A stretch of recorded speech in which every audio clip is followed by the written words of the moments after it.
જય શ્રી કૃષ્ણ, રાધે રાધે. આજે હું આ મખાનાની બરફી બનાવું છું. તો પહેલાં આપણે એક કટોરી મખાના લીધા છે અને એને 5 કટોરી ખાંડ લેવાની છે અને મખાનાને પહેલાં આવી રીતે શેકી લેવાના છે.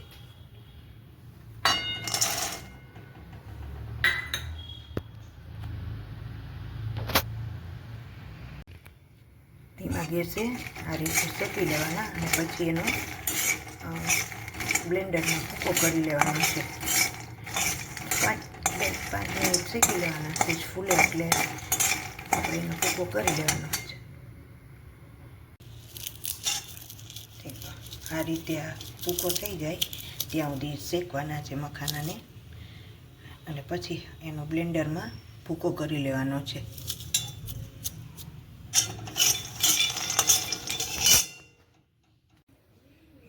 આ રીતે ભૂકો કરી લેવાનો એકદમ સરસ, માંથી તેલ ન નીકળે એ રીતે ભૂકો, જે બહુ ઝીણું નહીં અને બહુ એ રીતે કરી લેવાનું. હવે આપણે આમાં પહેલાં દૂધ પધરાવશું.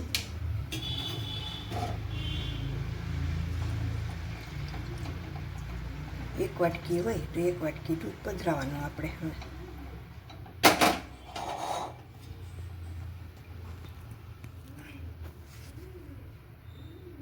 આપણે ખાંડ પધરાવવાની 1 કટોરી આ છે આપણે મખાનાનો ભૂકો, તો આપણી 5 કટોરી આપણે ખાંડ પહેલાં પધરાવવાની.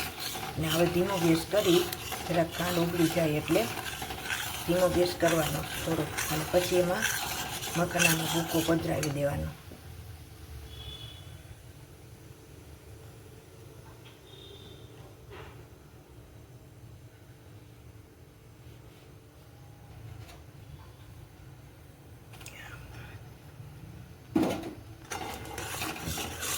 આ રીતે હવે ચલાવવાનું. ઘટ થાય ત્યાં સુધી ચલાવવાનું.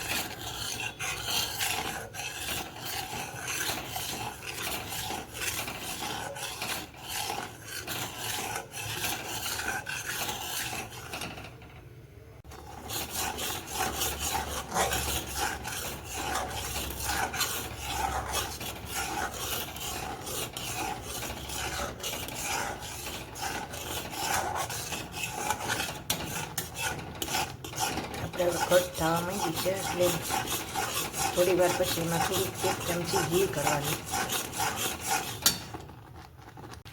આમાં 1 ચમચી આપણે ઘી કરવાનું છે.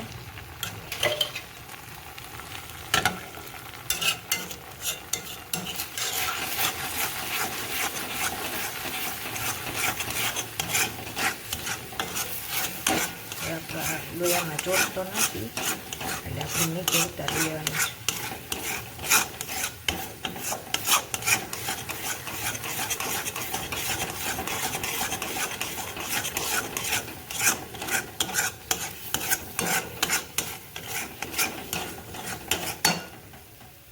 ગેસ બંધ કરી દઉં છું ને બહુ સુંદર સામગ્રી સિદ્ધ થઈ છે મખાનાની બરફી.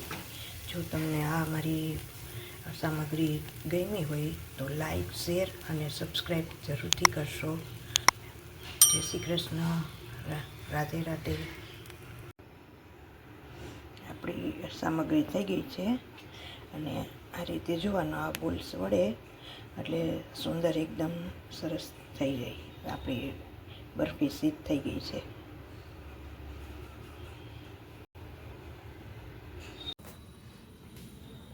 આ રીતે આપણી થઈ ગઈ છે સિદ્ધ એકદમ. હવે એમાં કાજુ બદામ અને કતરણ પધરાવીએ અને આપણે ઠાકોરજીની સામગ્રી સુહાય એવી તેવી બની ગઈ છે.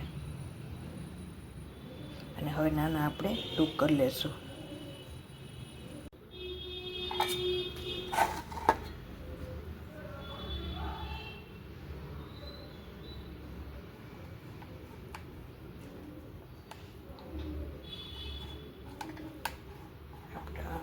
બહુ સુંદર ટૂંક થઈ ગયા છે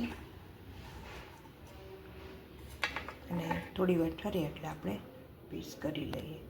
અને હજી હું ઘણી બધી સામગ્રી આપની સામે રજૂ કરીશ અને આપ સર્વનો સાથ અને સહકાર મળે એવી હું પ્રભુને કૃપા કરું છું. કૃપા થાય મારા ઉપર